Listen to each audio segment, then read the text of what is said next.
Bom dia a todos, eu sou Adair Miranda, sejam bem-vindos ao canal Reflexões Bíblicas. Hoje eu queria convidar a todos para refletirmos um pouquinho sobre algumas coisas relacionadas à conduta humana nos últimos tempos. Nós vemos na questão política a polarização que se tornou as coisas dentro do nosso país. De um lado a gente tem um partido que representa alguns outros, do outro lado a gente tem um partido que representa também uma certa quantidade de partidos políticos. E isso vem fazendo com que tenha uma divisão muito grande de pessoas dentro do nosso país. Existe também a questão religiosa, que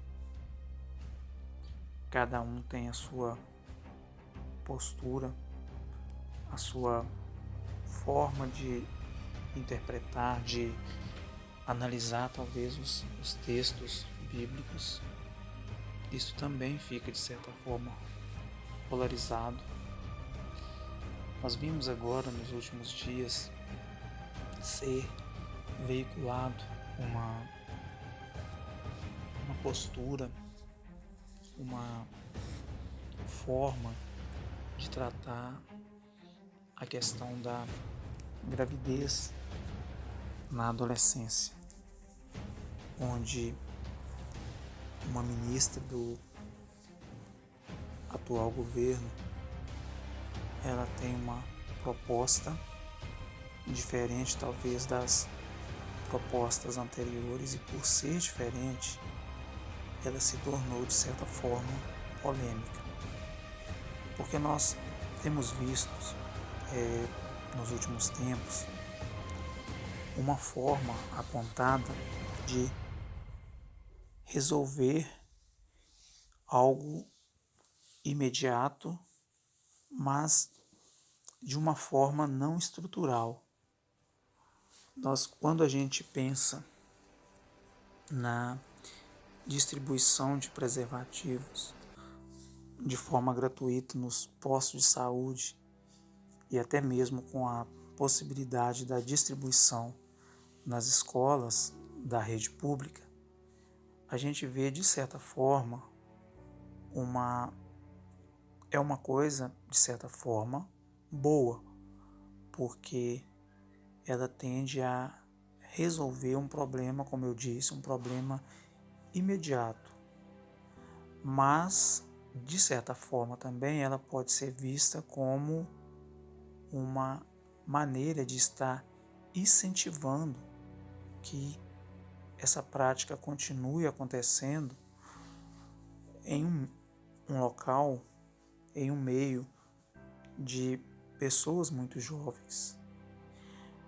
É quando surge uma proposta que vai mais fundo nessa questão, que é algo de muita relevância na nossa vida, aí ela tende a gerar essas polêmicas como a gente tem visto. Eu não estou aqui defendendo ninguém e nem eu não estou fazendo análise no texto, muito menos na proposta política sobre esse assunto. Eu só estou chamando a nós para refletirmos sobre essa questão. Não se alguém falou sobre isto, se essa pessoa é político de um determinado partido, se ele tem uma formação, se ele tem outra, se ele é pastor ou se ele é médico. Não é o foco, não é este o foco, não é esta a forma que a gente aborda os assuntos dentro do canal. E eu queria deixar bem claro que aqui dentro nós não debatemos questões políticas, nós debatemos questões religiosas, as implicações das questões religiosas. O canal não se chama Reflexões Bíblicas à toa. O nosso objetivo aqui é o da difusão da palavra de Deus de forma limpa, clara e objetiva, sem fazer alusão política a partidos políticos e nem a condutas pessoais de algumas celebridades ou quer seja lá como são chamadas. Então, eu somente citei essa questão e desta pessoa que tem uma proposta diferente das outras para resolver uma situação que é preocupante para todos, que é a questão da gravidez na adolescência. E eu digo a vocês, o que nós, adultos, pais de famílias, mães de famílias, o que nós temos feito para fazer com que nossos filhos não cometam esses erros? Porque a gravidez na adolescência ou a uma doença que um jovem possa contrair de alguém é sim um problema e tem que ser visto como tal. A pergunta é o que nós estamos fazendo para evitar com que aconteça na nossa casa, na nossa família? Essa é uma pergunta bem relevante que a gente precisa pensar um pouco nela. Qual que é a postura que a gente deve ter mediante as situações deste nível? Porque nós temos que fazer uma análise do ser humano num todo. Nós temos o ser humano que ele tem a sua evolução, digamos assim, no seu corpo durante toda a sua trajetória de vida, desde o seu nascimento até a sua morte. E a cada nova etapa que a pessoa vai passando por ela, o corpo vai sofrendo transformações que o caracterizam para receber ou não uma certa condição. E essa condição que eu estou falando é a condição relacionada a uma gravidez. Qual é a idade que a mulher está realmente pronta para conceber e para gerar uma nova vida? Eu diria para vocês que aos 12, 13 anos não é. A mulher tem que ter uma idade maior para que ela tenha resistência, que ela tenha condição de gerar de forma segura essa nova vida, para que não acometa a sua morte ou a morte da criança, ou que a criança nasça com má formação, dentre outros problemas. Do ponto de vista estrutural familiar, tem uma outra questão que é a de que uma nova vida precisa de certos cuidados. Precisa que a pessoa tenha condição de sustentar. Eu digo sustentar do ponto de vista financeiro.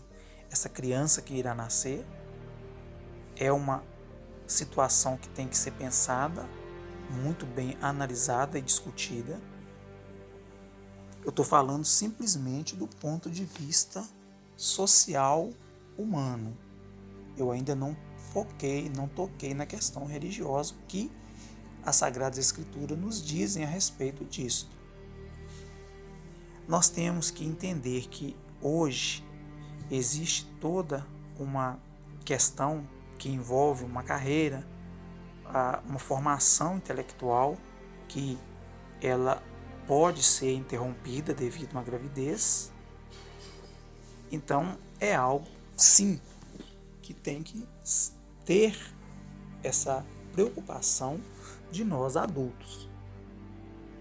Agora, quando a gente parte para o lado da questão do perigo das doenças, a coisa ainda fica mais séria, porque a gente sabe que a realidade ela é muito dura, que existem pessoas perdendo a vida por causa de doenças chamadas DSTs, ou doenças sexualmente transmissíveis, ou pessoas tendo que tomar remédio, talvez por toda a sua vida, devido a um único ato. que ela teve. Então, é algo de extrema relevância nos nossos dias. Se nós partirmos para o ponto de vista religioso, nós vamos ver que Jesus, ele nos deixa várias passagens a respeito de como deve ser praticado a relação sexual e quando deve ser praticada. No livro de Mateus, capítulo 5, versículo 27 ao 30, diz assim: Ouvistes que foi dito aos antigos, não cometerás adultério. Eu, porém, vos digo, qualquer que olhar para uma mulher com intenção impura no coração já cometeu adultério com ela. Portanto, se o teu olho direito te escandalizar, arranca-o e atira para longe de ti. É melhor que se perca um dos teus membros do que seja todo o teu corpo lançado no inferno. Se a tua mão direita te escandalizar, corta-a e atira para longe de ti. É melhor que um dos teus membros se perca do que seja todo o teu corpo lançado no inferno. Aqui nós vemos uma passagem onde deixa bem claro para nós como deve ser a prática da relação entre duas pessoas. Aqui está deixando muito claro que o adultério ele está presente até mesmo na forma que a pessoa olha para outra pessoa. Então, a relação entre uma pessoa com a qual o outro não é casado configura, sim, uma transgressão daquilo que as Sagradas Escrituras nos transmite, daquilo que Jesus nos ensina. Aí a gente já passa a ter o entendimento de que a coisa, no ponto de vista religioso, é mais séria ainda do que no ponto de vista simplesmente humano. 1 Coríntios capítulo 7, versículo 8, o apóstolo Paulo diz assim: Digo, porém, aos solteiros e às viúvas, que lhes é bom se permanecerem como eu, mas se não podem conter-se, casem-se, pois é melhor casar do que abrasar-se. Aqui Paulo vem confirmar algo que já fora dito no livro de Mateus, que o próprio Jesus nos disse, Paulo também diz a respeito disso, que a única forma permitida por Deus de ter relações sexuais é através do casamento, que se não for dessa forma é condenado pela Bíblia. Então nós precisamos de fazer essa análise e ver que a abstinência, por mais que seja algo visto talvez por algumas pessoas como algo muito radical, porque foi dito por uma pessoa política e que tem a sua formação eclesiástica, ou seja, uma pastora. Então, para quem não tem essa religiosidade tão bem formada ou que faz parte de outra religião, ele olha talvez para isso com olhos diferentes. Eu não estou aqui, gostaria de reiterar que eu não estou aqui defendendo nem criticando ninguém, muito menos esta autora dessa postura, dessa conduta, dessa forma de se falar e se fazer algo diferente, dessa proposta, por assim dizer. Eu não estou defendendo, nem criticando, nem condenando. Eu só estou querendo que a gente pondere essa questão, que a gente avalie melhor e que a gente veja pela ótica bíblica, que a gente reflita através das palavras que Deus nos deixou, ditas por Jesus, dita por discípulos e dita, e no caso esta nós estamos analisando palavras ditas pelo apóstolo Paulo, que foi um grande discípulo de Cristo depois de Cristo ter partido deste mundo quanto homem e estar aqui como Deus. Então, nós temos que avaliar se nós realmente somos cristãos. Se nós somos cristãos, nós temos que concordar, não na questão da abstinência só, não é só abstinência, é uma questão de não fazer porque não é permitido para nós. Então, as coisas, elas não são fáceis de fazer o certo, mas também não são difíceis, desde que a pessoa tenha a sua vida dentro de um propósito maior, que é o propósito de viver de acordo com aquilo que Deus nos manda, para que nós tenhamos o direito adquirido por Cristo de sermos salvos. A gente precisa entender, isso precisa ficar bem claro, que o direito à nossa salvação ele já foi adquirido por Cristo quando ele derramou seu sangue na cruz. Ele já adquiriu esse direito para nós, mas nós precisamos fazer a nossa parte para que nós consigamos essa salvação, que ela é tão almejada por todos que têm a sua conduta de vida dentro de uma religiosidade. Quem se diz cristão, ele sabe que o ápice da sua vida é o quê? É conseguir a sua salvação. Ele sabe que a nossa vida, ela não é aqui. Aqui é um breve momento de aprendizado que foi proporcionado a nós pela grande misericórdia de Deus. Ele nos proporcionou esse momento da gente aprender, da gente se tornar melhores criaturas, mas que a nossa vida realmente ela acontece depois que a gente sai desse plano de existência. Até então, a nossa vida aqui, ela é considerada sim, mas ela é um momento muito breve.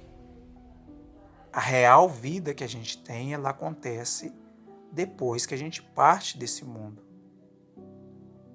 Então a nossa conduta ela precisa ser pautada sempre nos ensinamentos que estão contidos nas Sagradas Escrituras. Então se a gente tem a nossa vida focada nessas questões, nós não podemos sair da proposta que existe aqui.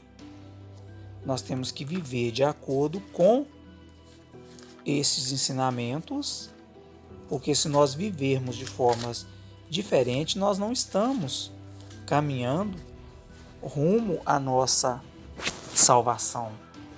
É na Bíblia que está contido todos os ensinamentos necessários para nós alcançarmos a nossa salvação. No livro de João, no capítulo 5 e no versículo 39, ele deixa bem claro onde está a nossa referência. Ele diz assim: examinai as Escrituras, porque pensais ter nelas a vida eterna. São estas mesmas Escrituras que testificam de mim. Jesus então está dizendo que são as Escrituras que testificam dele. A Bíblia nada mais é do que a testificação do poder, da misericórdia e do amor que Deus tem para todos nós. E dentro dela está presente todas as condutas que nós devemos ter para conseguir atingir este processo para sermos salvos. A única forma de atingir é através de fazer esse de examinar as Escrituras, é de ler com cautela, é de buscar o entendimento, é de aceitar que às vezes as coisas vão ser difíceis, mas que são necessárias para atingirmos, para conseguirmos sermos salvos e vivermos uma eternidade ao lado de Cristo. Tenham todos um ótimo dia e fiquem com Deus.